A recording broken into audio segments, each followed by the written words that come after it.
So I went to my first ever Yu-Gi-Oh! Regionals, second ever Yu-Gi-Oh! Tournament, playing a deck that I don't think anyone has ever played before. Is what I would have said if I made this video about 2 days sooner. We'll get to that by the end of the video, hopefully I put timestamps below. But the first thing we need to talk about is how I prepared for this tournament. So first of all, here in Manitoba, Canada, we don't really have many regionals. I'm pretty sure it's only once a year, and I was honestly surprised to see that we even had a regional. So I was delighted by this idea, and I thought, you know what, I need to make an interesting and powerful deck. I know it's a tier 0 format with Snake Eyes, so I need to make something that's going to work in that meta.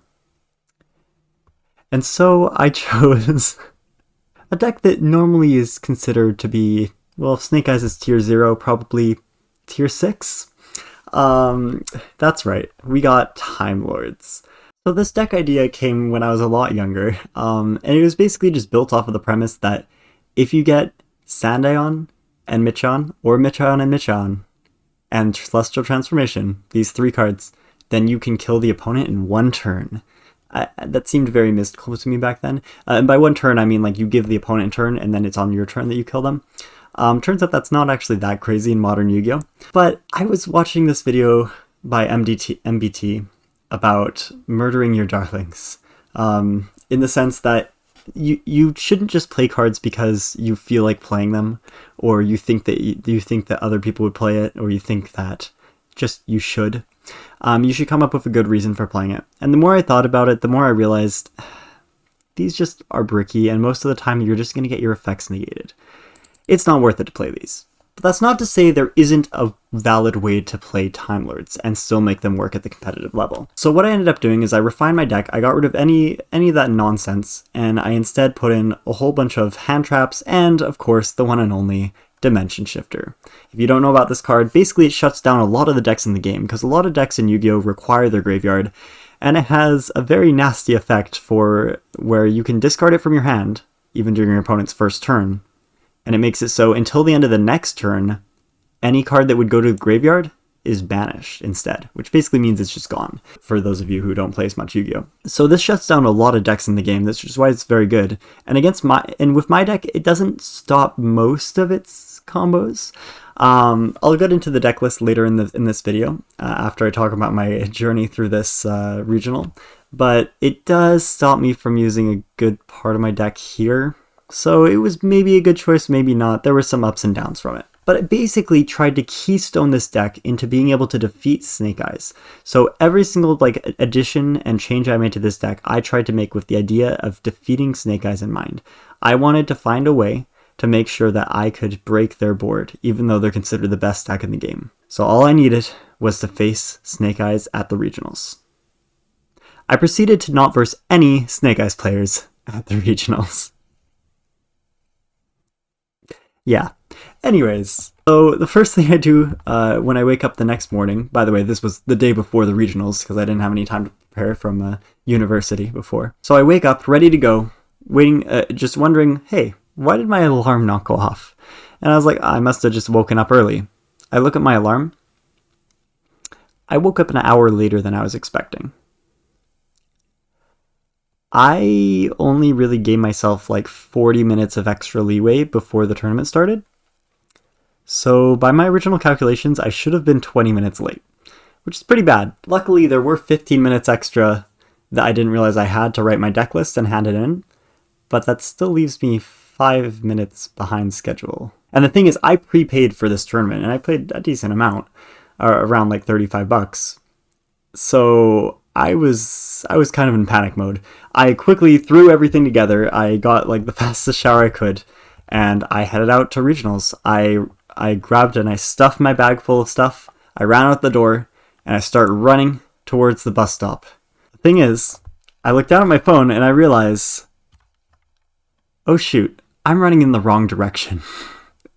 So I try to quickly stop on the ice. Because if you don't know, in Manitoba, in Canada, it gets pretty cold, and there's ice a long part throughout the year, into March here. And so I stop on the ice, and I suddenly fall straight onto my back with my backpack on, with all my cards in it. I'm like, I hope nothing happened to them. Luckily, not much bad happened to them, but I was kind of stunned for a second, and I quickly get up, run the other direction, and try to get on my way. Make it to the bus stop. And I'm waiting for this bus, and I'm looking at it, and I don't have any data for my phone. So I have no clue when this bus is coming. I'm just hoping it's coming on time, because I checked the schedule, and I was supposed to make it like just barely on time to where I needed to go. And so I'm looking, and it's time where it's supposed to arrive, and it's not here. So I'm a little worried. I text some friends, ask them like, hey, can you check for me something? Can I just check this bus stop? Anyways, bus comes in like 2 minutes. It's okay. So I get on the bus and I'm like, please get there on time. Please don't let me be late. So I take the bus ride, and surprisingly, it actually wasn't too slow. It was a little bit ahead of schedule, which helped me a lot. Gave me a bit of extra time. And I get off the bus stop, and it says that Google Maps gave me like a 15-minute estimate for the walking after I would get off. And I just ran as much as I could. But it's also like, okay, you're downtown. It's going to look really sketchy if you're just running. So I just had to like kind of run when there's no one there, and then, kind of like speed walk through the rest. It's a little awkward, but I made it there, and I made it with time to spare. I got in the building with about 11 minutes, like 12 minutes, until it was time to hand in the deck list. So I go around this building. I kind of know my way around, but I didn't know exactly which room it's going to be in. So I'm looking around. I quickly find the room, luckily, and I make my way in, kind of just from following other people. But I make my way in, quickly grab a deck list, grab one of their pens, realizing I forgot my own pen, but luckily they had some for me. And I start writing out my deck list. And I'm realizing I have a lot of cards in my deck list. Normally people play 40 cards in their main deck in Yu-Gi-Oh! And I have 57. So I'm writing this down quickly. And normally people play a lot of 3-ofs, and I play a few 3-ofs, but I play a lot of 1-ofs as well. So I'm writing these down, and I realize they didn't put enough spaces for you to put all the different kinds of monster names I have in my deck. So I quickly go up and I'm like, hey, what do I do if I run out of space? And they're like, just make a note and do it on the back. I'm like, okay. Just before I go up and hear this, they say 10 minutes remaining. So I'm quickly writing through on the back every single card I can. Swivel it over the front, writing down all my spells, writing down one trap name with ×3 next to it. And then I'm running through my extra decks, and then I hear 5 minutes remaining. And I'm like, I have not gotten to my side deck yet. Writing down these names, and I'm realizing, why do my cards have such long names? Divine Arsenal, Double AZ, Sky Thunder, Super Star Slayer, Typhon, Sky Crisis, number 1, okay, these ones aren't that bad, but number XX, Utopic Dark Infinity, number 81, Super Dreadnought, Rail Cannon, Super Dora, Super Dreadnought, Rail Cannon, Gustav Max. This was just absurd. This one I had to put 2 lines to fit it in. Super Dreadnought, Rail Cannon, Juggernaut, Liebe. Anyways, I get it all in. I'm standing in line, and they say, alright guys, if you're not in line, then you are not allowed to submit anymore. And so I finally am in line. I'm good to go. I'm able to hand it in. And I get my 5 packs. Because for entering the tournament, you get 5 packs from one of their newest sets. And there was actually a card from that set that I was like, oh, I really wish I had that card in my deck. I ended up pulling it, but I'm like, oh, I already handed in my deck list, so I can't actually put it in. Whatever. Anyways, I walk around this room, and I find some people. I found actually one person there that was actually at my other Yu-Gi-Oh tournament I went to, the only other Yu-Gi-Oh tournament I went to. So that was really cool. They did not remember me, but that's fair. They were like a more professional player than me. Anyways, I went around and I had chatted with some people, met some people who were also having their first regional. After a little bit of time, we get paired with our first pairings, and I sit across this guy with this tropical suit. And he has a nice vibe. He's just chilling with me. We're just chatting, rolling our dice, and we're like, oh, I'm excited for this duel. This is gonna be really fun. End up winning the dice roll, and I forgot to mention something about my deck. It's a little weird. Most of the time in Yu-Gi-Oh, you want to go first and basically set up a board that's unbeatable. Makes it so either your opponent can't destroy anything you have, or you're just going to negate all of your opponent's plays so that they're not able to make something up to defeat you. My deck does not work like that. My deck, for the most part, just says, okay, give me everything you got. Set up your best possible board, and I'm going to break it. And I'm going to kill you through it. Also that part of it too. A lot of cards that say just destroy all your opponent's monsters, destroy all your opponent's spell traps, which sounds better than it is if you don't play Yu-Gi-Oh a lot, but it's still quite good. And so I win the dice roll, and I actually say, I'm going to go second. And they're like, oh, interesting. And they're like, I'm really excited. And then they're like, okay, let's just wait till the timer goes. And then we hear suddenly, guys, there's been a problem. We need to do repairings. My first ever game at a regional. I won the dice roll. Anyways.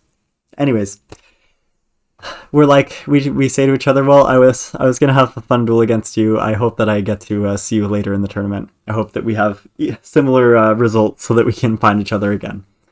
And so we split off, and I go over. I find my first opponent. So in this duel, I lost the dice roll, but he went first, because most decks want to go first anyways, so it doesn't really matter what the dice roll is for me. And he's playing Fish. So he's playing a fish deck, which basically consists of a whole bunch of cards with fish in their name, and a whole bunch of cards with the alternate spelling of fish, if you guys are a linguist out there. But a lot of people just call it Goaty. The end of cough makes the F sound, even though it's a GH. And then it's supposed to be like ish with the rest. I don't remember what words. Anyways, linguists out there can write their answers in the comments. So he's playing this deck. I haven't ever actually versed this deck, but I'm just like, man, this art looks so pretty. Like, just look at this card. I love this one. Anyways, I digress. I ended up winning one of the games here, which I was very happy with, because that was one of my main goals for the day. I didn't really say this right now, but in this video yet. But my main goal for this day was I wanted to win one match. One match, and I was happy. One game was like my first goal. I was just going to try to get to that. And if I could win a game, I was going to win a match. So I won game 2 with this. First game, I kind of just ran out of steam early on. Third game, it was tight plays, but I just made like a few small mistakes, and it was enough to like kick me out of that. And so, alas, I lost my first match of the tournament. And so I move on to my next opponent. My next opponent isn't one that I explicitly prepared for, but it was one that in my head I thought, this matchup, I know people are playing it, but I'm not really worried about it. I think it's going to be a similar story to versing Snake Eyes, and I prepared for Snake Eyes, so I should be good. It's actually a deck that I own. I actually have my deck right here of this deck. Thing is, I didn't account for one thing. This deck likes to play on your turn. It likes to normal summon on your turn, and it can summon this guy. I didn't think he was that much of a problem, because he just gets rid of himself and one card. So he just deals with one card. But somehow, in every single line I could think of to try to out his board, this card broke it. And I couldn't defeat the lines. I couldn't find anything. This was the only match that I played where I don't think I could have won. Like, I played some of those games flawlessly, and there just wasn't anything I could do. So this is definitely a deck that I will talk about in the future when I'm talking about my deck building and how I think that my deck should be changed if you guys are going to be trying to play a Timelord deck out there. Next up, we versed some Salamangreat, which is kind of funny because my girlfriend actually plays Salamangreat. I have her deck right here. And so this was very reminiscent of what I'm used to. The thing is, they were playing a little bit of a different version. Notably, so they were playing like the regular, like you get Gazelle. If you guys know Salamangreat, you get your Gazelle, your Spinny. You summon a whole bunch of cards. They had 2 key cards in their extra deck that I wasn't used to. First of all, they had this one, which we just haven't gotten around to buying. It's like $40, I think, right? You need 2 copies. Anyways, I digress. Yu-Gi-Oh! Is too expensive. So this card allows you to extend your combos a lot further. It also gives you a lot of options to be able to kill the opponent in one turn. They also had this Baron de Fleur that they kept on putting up, which negates one card or effect, which is like anything. Normally in Yu-Gi-Oh! You have negates for monsters, but usually you don't have a ton of negates for spells or traps. And that's kind of what I was banking on for a lot of the decks, so that this actually made it like a little bit more tricky, but I was also prepared for the decks that I'm versing to end on 1 or 2 spell negates. So that part of it was fine. I found that honestly the most annoying thing was just Roar being an Omni Negate and then also them having this trap. The first game I end up losing, and I definitely could have played a little bit better, but it was like, alright, I'm like, okay, I'll just fix it up in the next game, I'll get myself on track. They set up a board, and they have 1 card set. And in my mind, like, it's just a card that they had in their opening hand. In my mind, there's only 1 card it could be. It's either it has to be the Omni Negate. I mean, I guess it could be the Destruction one, but I didn't know if they were playing this one or not. So I'm like, I'm pretty sure there you have an Omni Negate. And this one's Counter Trap, which means that I can't respond to it. So I'm like, man, this makes it so much harder for me to play my game. I can always get to 1 extra OTK, but I can't do it with this card set. And I couldn't figure out how to get rid of it. And so I played a little bit of a safe route. I'm like, you know what? I'm not going to kill them this turn. I'm just going to try to survive the next turn, and see if I can kill them on the next turn. So, I end my battle phase, and I try to end my turn, and they reveal the face down card. Charge. So yeah, I was hard baited in this duel. I was so shocked, and I was like, I had like 5 different ways to win, and I lost because I got baited on what the set card was. Let's not mourn over that for too long. After this, we got a little bit of a break. So I didn't have any time in the morning because I woke up an hour later than I expected. So I was like, okay, I need to figure out where I can get some food because I am quite hungry and I need to, I'm not going to be playing well on an empty stomach. I kind of walk out of the room and I'm just kind of like looking where other people are going. A lot of people are going in groups, and I heard someone talk about a bagel place. So I'm like, think this is the direction I should be going. So I'm like following these Yu-Gi-Oh players through these tunnels, just trying to like pretend I'm just like on my phone, not really knowing what's going on, just like peeking over. Okay, I'm gonna go this way. And I end up at this food court. And so I'm looking at between Subway and this one like burrito place, and I'm like, you know what, I'm just gonna have Subways. Simpler and the line is shorter, so because I already know my typical order for Subway. So I go over, I order my Subway. I look around and I see there's the fish player I played against. So I go over and I go, hey, is anyone sitting with you? And he's like, no. I'm like, okay, cool. Can I sit here? And he's like, yeah. So I start eating my food. And I'm like, hey, is fish like a kind of like a pet deck for you, or is it like something that you really enjoy the gameplay of? And he was like, yeah, I've played actually for a long time, and they recently got support. So he was like talking about like how he's happy that like his decks that he's a fan of get support over time. And it was a really nice little conversation we had. Like the first thing I heard when I walked into the regionals, I should say, when I was like talking and chatting with people, is that in Manitoba, people do not play the meta much, but they have these tier 2 decks that they know how to play very well. And so we're kind of chatting about that, and we move on, and we go back, and we have like 5 minutes before the next round starts, so we quickly settle down and get in positions for our next game. Next game, here's who I'm versing. Yeah, so my opponent never showed up. Which is like technically a win. So like technically at this point I won a match. Did it feel great though? Not really. If I am just going by the rules that I set for myself, I did win a match. Kind of feels like clickbait, but we'll get there. Well, there might be something else. Anyways, I'm just kind of bored walking around, and I'm like, you know what? I've been rolling 1 dice, and normally when you start a Yu-Gi-Oh game, you roll 2 dice, and then whoever rolls a higher sum gets to choose if they want to go first or second. And I'm like, you know, I've been having just 1 dice and having to re-roll it twice. I'm just going to buy a dice because there's this new set in Yu-Gi-Oh! Where it comes with a dice every time. And I'm trying to roll it to get to this Almirage dice because it's part of the deck that my girlfriend plays. Unfortunately, I got the Cyber Dragon, which ignore the fact that it's actually more expensive. These are actually like really cheap. I'm going to actually probably just buy this. Anyways, I do this and then it's finally time for my next game. And in my next game, guess what I see? It's the guy I saw at the first game, fancy shirt guy. And I was also wearing a pretty fancy shirt myself. I was wearing this shirt right here. Just a coincidence that I had it nearby. This is actually quite a few days after I did this tournament. Like a week or 2 maybe even. It's been a while. So I see him again, and I finally get to see what he's playing. It actually ended up winning the dice roll and choosing to go second again. So it was like deja vu, back where we started. And they're playing Photon, which is interesting because this is a deck that one of my friends at university plays, or played apparently when they were younger. So I was like, oh, I'm really excited to see what this does. There was some very interesting effects, like basically twice on his first turn, he got to look at my extra deck and take a card out of it. So that was very interesting to see. I think I was just kind of misplaying against this deck. First game, I just really messed up. I should have won right away. Second game, I played bad, but I still won because it's just not that powerful of a deck. Third game, I'm noticing time's getting a little short. We've got like 5 minutes left, and I can see that they also see this. And so I quickly shuffle my deck, put it down, and they're there. I don't think it was malicious, but just keep on shuffling. I'm like, come on, put it down. And then eventually they put it down. And I quickly cut their deck, put it down. I draw, and they're like, okay, you're going to go first. I don't feel good winning on time, so my plan is to summon a monster that just won't be destroyed by anything, and I'll just stall out the game for time, and then we'll get a draw. But I need 2 level 10s to get this. I have a lot of, these are like basically level 10s, these three, and these three. I have a lot of level 10s in this deck.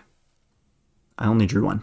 So the best thing I do is I set up this guy, which is unaffected by his guys, but he ends up getting something to attack over for 500 damage.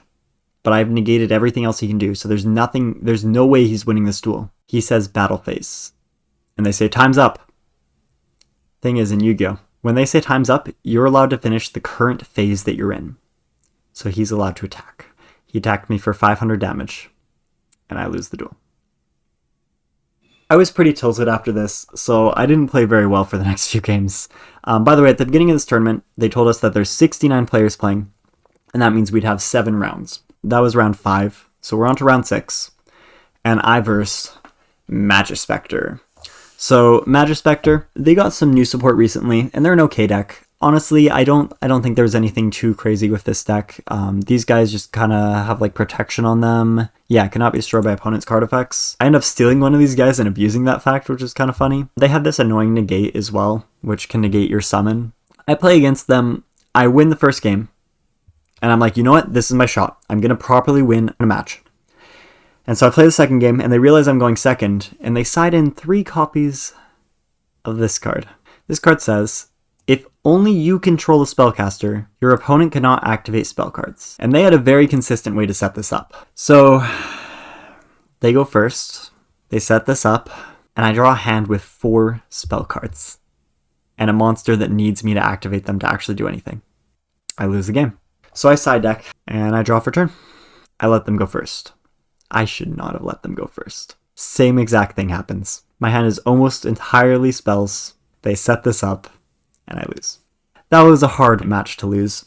Hard loss to take. Anyways, I move on. Final game, and I'm against Goblin Bikers. Now, my girlfriend actually has 2 decks, and the other deck she has is basically a 3-axis, a deck that's full of level 3s, and so it plays Goblin Riders. And so I am actually quite familiar with these. So I make some interesting plays. We have some nice back and forth. This one was actually very close, and I think I was playing decent. I still made some quite significant mistakes. But anyways, I end up winning a game and then losing 2. And that was all my 7 games. But I noticed there was a few people to my right, and they were kind of disappointed because their last game, they were going to have their last game in the tournament, and the person just didn't show up for both of them. So they both just had a pass. So I lean over and I'm like, hey, because you didn't get to play your last game, do you want to just do a for fun game against me? And he's like, oh yeah, sure, I'd love to. And so we verse. And what is he playing? But actually one of the decks that I did mentally prepare for, and I was kind of like worried about this one showing up in the tournament. Raid Raptor. Now, Raid Raptor is a deck that's not like as traditional as the Yu-Gi-Oh deck. Most of them go for that strategy of going first and just negating everything that you do to stop you from building something to destroy their board. This one just puts up really big guys that are unaffected by everything. So these guys just try to like sit there and just watch you as you play. The thing is, I just have bigger guys. Like this guy, he gains 2,000 attack and he starts with 4,000. So I end up with a 6,000 attack monster, and I found out it's actually really easy to beat this deck for me. It's literally just attack over the big guys.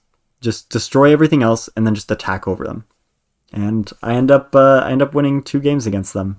It was very fun. They were a great sport about it. And I actually won a match that I felt like I deserved to win on. I played really well, and there you go. And that was my experience with the tournament. So what do I have to say? Was it welcoming for a newcomer? I'd say definitely yes. It was very fun. Everyone there was very sweet. They were very understanding. If I had a question, someone would always answer. The judges were there to help if there's ever any kind of ruling question. Even if someone just like mentioned a ruling that I didn't know. Like I didn't know that if a spell that should have stayed on the field after it activated its effect gets destroyed, it'll count as a negate. Which doesn't work for ones that don't stay on the field after. Like, this would not get negated if it got destroyed. But for some reason, this one does. Anyways, Yu-Gi-Oh is weird. But they're like, really nice fun. And I was like, believing them on that. But they're just like, oh, we can call a judge just to be sure. And I'm like, okay, thanks. Everyone was super sweet. I think it was a great experience. I'm really happy that I did. Chapter 2. Let's talk about my deck list. What I did, why I did it, and what I think we might want to improve on in the future. So this is my... going second. I want it's a going second OTK deck. I want to call it an STK. That's my term I'm using for it. Second turn kill. It's a Timelord Numeron 10-axis deck that's meant to STK. I would just call it a Dempsey deck. Anyways, because it was original to me, I've never seen anyone play anything like it. Really, I've seen like 8-axis, a lot of people playing like level 8s to try to OTK, but I've never seen 10-axis. And actually, I find there's some significant nice things about 10-axis, where you can do some inherent summons, where even if your opponent has a negate, you can still destroy all of their monsters. So I feel like it's a little underrated. But basically, a large portion of my deck here is just dedicated to trying to get out a whole bunch of level 10s, which go into these big boss monsters, these tanks here. So 2 level 10s goes in this guy, does 2,000 damage if I want to use an effect. If I want to avoid using effects, I can just go into this guy, who gets to attack all of my opponent's monsters once. And if I'm willing to use an effect, he'll also gain 2,000 attack. Then I have some backup options, like this guy can steal a monster from grave. I ended up using all of the cards in my extra deck. This guy's just like a big unaffected guy. This one negates some of my opponent's monsters. Is like my one option basically if I'm forced to go first. This and this guy who's just unaffected by everything. So like the second part of the deck is the Numeron part of it. This one actually comes in clutch sometimes because you can use it to end a battle phase. I think it'll be very good against Tempai Dragons when they come out. This just searches out Numeron Network normally, which sends us to grave to summon 4 guys who can basically kill the opponent very quickly by doubling each other's attack. Like 1 attacks, and then he doubles all the attacks. And this one has 2,000, doubles all the attacks. 4,000, doubles all the attacks. 8,000. So we can kill the opponent very quickly when you only start with 8,000 life points. Next part of the deck, we got just Super Poly. This is a very good card. Your opponent cannot respond to it, and you get to use their monsters to summon a big boss monster on your side. Amazing card. Love it. Harpy's Feather Duster, really good to get rid of annoying spell cards. This one I shouldn't have been playing. I was kind of playing it for memes. Basically, it just makes my cards, my level 10s, non-targetable, which can sometimes be helpful. It had some niche uses against Snake Eyes, that's why I was putting it in there, but it's really not that great. Imperm, great card. You're allowed to activate on your opponent's very first turn to negate them. It helps stop their plays. This one came in handy a few times. Forbidden Droplet, another one where your opponent can't really respond to it, and it negates your opponent's cards. In my original version of this deck list, actually I put 2 of these and 1 of these, but I accidentally brought one of these and 2 of these. So this was the deck list I ended up running with. This one, basically, your opponent can't stop you from doing this. If they activate monster effects on their field, you can tribute those monsters, so take them off the field to summon this. So very good card. These ones, they're okay. Honestly, I was just playing them just to have more high-level monsters that I could summon easily, just to go into this unaffected guy. But honestly, he's not that crazy. I think you should definitely drop him out of the deck list. Change of Heart, amazing card. People are underrating this like crazy. This one can win games on its own. Lightning Storm, it's pretty decent. You need to have no monsters face up to use its effects, but that's fine because I'm probably just going to use it as first thing. But it can destroy all spell traps or all attack position monsters. So it gives you options. Pankratops, great card. Target a card your opponent controls, destroy it. Basically, it's just a free high-level guy. Same thing with this one that can get rid of cards on your opponent's field. This one gets rid of a card in your opponent's extra monster zone, which could come in handy against some linked decks that are forced to use it. We got some what are called hand traps, things that you can activate on the very first turn. I'm trying to gear this towards all audiences, so that's why I'm talking very broadly here. But these ones, like I said before, Dimension Shifter, amazing hand trap. This one helps stop their combos by negating an effect that deals with the deck.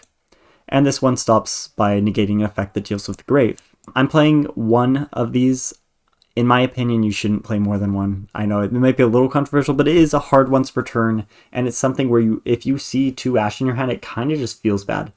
The other thing I built this deck around is this is the only time I search in the deck was with this, and the only thing that's Ash Blow in the deck is also this. Pretty much, if my opponent draws into Ash Blossom or Droll and Lockbird, which are like some of the most popular hand traps in the game, it actually just does nothing against my deck, so it's just a brick in their hand, which is pretty cool. This thing just destroys their whole board. I found in testing that Regeki is actually not as good. In my newer versions of the deck, I'm playing Dark Hole instead. You could also play Interrupted Kaiju Slumber, but the problem is that could be Ash Blossomed. So if you want to keep the deck in a version where you can't get Ash Blossomed, you should play Dark Hole instead of this. This can stop an opponent's graveyard effect, which is very helpful against hand traps and stuff. And then this one is an amazing card. If your opponent activates a monster effect during your main phase, you can choose between basically three banned cards effects, except this one's not banned anymore. This is Change of Heart, which are, like I said before, can win games on its own. So this can win games on its own with just that effect, and you get to choose between other effects as well. So drawing 2 cards, which in Yu-Gi-Oh is crazy. looking at your opponent's hands and choosing a card and shuffling back in the deck, which is very good in Yu-Gi-Oh! So, great effects. Definitely, I think you could even play more. Even though this is a hard once per turn, you could play more of these. And that's about it for the deck. Extra deck-wise, we've got the cards that are required for the Numeron combo. We got some things to summon off the Numeron. So we got Appaloosa, which gives us 4 negates, four monster negates, which can be helpful if we need to set up something for the first turn. Also this one, which is unaffected by everything except Exceeds, and it cannot be destroyed by anything but Exceeds. Exceeds are these black cards.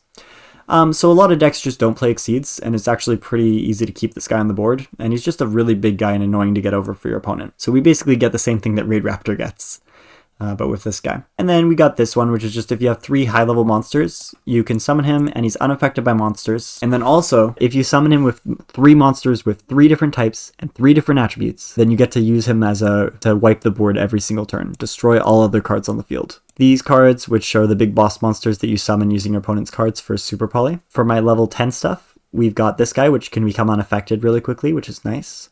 So he can stay on the field, kind of like this guy. Then you got this one, which is for the combo where you do 2,000 damage, and then you can get this guy to 6,000, and he gets to attack all your opponent's monsters once. Practically all your opponent's monsters. It's like the amount of materials he has plus 1, but whatever. You got this guy. Honestly, he's not that great. You can probably get rid of him. If you destroy an opponent's monster, you can summon it to your field, and then you get to gain life points equal to the attack of one monster special summon on your field. So he can also win in time, but you already have this one to win in time, so you don't really need him.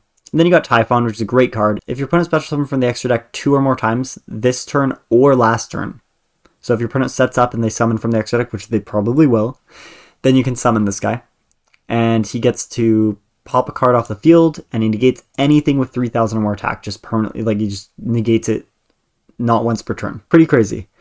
Against the decks that use high attack monsters. And then of course we got Zeus, which says if you attacked with an Exceed, which we have a lot of Exceeds, then you can summon him on top of that Exceed, and then he has an effect that's similar to this one to get rid of everything off the field. And side deck, I'm playing this just in case I played against a dark deck. I could side this in, and it's basically just a better version of this, but for dark monsters, for the Super Poly. I was playing Summon Limit. Don't play Summon Limit in this deck. It just feels more annoying than it is helpful. Skill Drain, on the other hand, I didn't draw it once, but I should have been playing 3 copies in the main deck.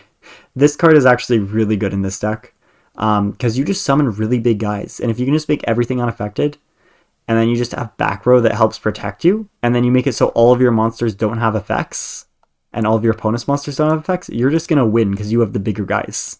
So this is actually a really good card for this deck. There Can Only Be One is actually pretty good for this deck because we play a lot of different types in here. Like, other than like the Timelords, which we're only going to summon 1 Timelord in a turn anyways, basically everything we play has a different type, which is really nice. We basically don't feel this floodgate at all, and a lot of decks really feel this floodgate, hence why it's limited to 1. We're playing some effect failure on the side deck. Honestly, I don't think it's that good. You could probably get rid of it. Nibiru is great, but I never drew it once, except for against the Goblin Rider player, which didn't matter anyways. Whatever. Droll Lockbird, obviously, it's very good against some decks. That's why pretty much every deck plays it. And I didn't really have any good ways to get rid of spell traps, so I just kind of threw these in last minute, and I'm like, they're kind of decent against, or this one helps with graveyard effect, this one helps with spell traps. I'm like, they're decent against Snake Eyes, so I'll just throw them in. Maybe it'll be a weird tech when I verse Snake Eyes. Never did again. Anyways, so yeah, and that's where I'd end this video normally. Thing is, I found out today when I was looking, which is why I stopped procrastinating on making this video. I was just kind of like looking around. I'm just like, I'm working on upgrades for this deck, and I'm just like, I'm looking at the different Time Lords, trying to see how many are dark for something with Shadal's. I might post a new version of this deck list later on. None of them are dark, by the way, except for like the Synchro one, which you can't really use. And so I'm looking around, and I see this, uploaded 2 days ago. Timelord Exodius FTK OTK. I'm like, huh. How did they make Timelords into an FTK? They must have been using this guy and just burned 4 times in a turn. And that's what they did. This is a very similar deck to my deck. It's just like a very smaller package of my deck. They're playing things that draw cards and things that summon, so they're a lot more vulnerable to the Ash Blossom card I was talking about, which is what I didn't want my deck to do. They're also only playing 40 cards, which I disagree with. I think it makes it a lot more bricky. You're going to draw a lot more of the cards that you don't want to see. Like, you don't want to see multiple Time Lords in your hand, but you're going to see a lot more of that. But I guess it's a little less bad because they're playing this, but they do talk about feeling like they brick a lot, whereas I feel like I barely brick with the other one. You can still brick, but it's a lot less likely when you play the 60 card deck, and you play a lot more like smaller cards that can like do a ton in one card. But I do like some things about this version. I do like if we are committing to just drawing cards, I do really like that Kaiju Slumber both acts as like a dark hole to destroy your opponent's whole field, and it summons a card to your field, a level 10, which sets up your plays. So I really like this one, especially because you can normal summon a Timelord, which can't be destroyed, and then you can activate this, and then you have 2 level 10s, and that's enough for the OT game. So I think that's a really cool addition. The other thing is, if you are going for something where you don't really care about Ash Blossom or Droll and Lockbird, this is kind of cool. Basically, you get to send this and a level 10 to the grave to draw 2 cards, but if you send this card, you get to draw a card. So you actually get to draw 3 off of it instead of 2. So you get to go +1. This is the card that I was talking about that I pulled in a pack but wasn't able to put in my deck for the day. I think this is a very interesting version of the deck. I would like to talk to this person to... By the way, this is by Leezy808. I'd like to talk to them to like see like and talk about different ideas for this deck, because they're talking about how they really want to work on making this deck more competitive, which I appreciate. That's what I've also been working on for a really long time, making Timelords competitive. So yeah, that's my call out to this person. If anyone out there knows how to contact them for me, I would love to talk to them and chat about Timelord decks. But anyways, that was my experience for my my first regionals, and yeah, I had a lot of fun. I'm really glad I did it. Even with the like, it was a bit pricey to get in, but whatever, I had fun. And I got the 1 match win, either through the like bonus game that I played, or through the game I just won because no one appeared. Either way, either officially or unofficially, I did get a match win. And that's what I was hoping for, so I'm good. I'll see you guys next time. Bye-bye.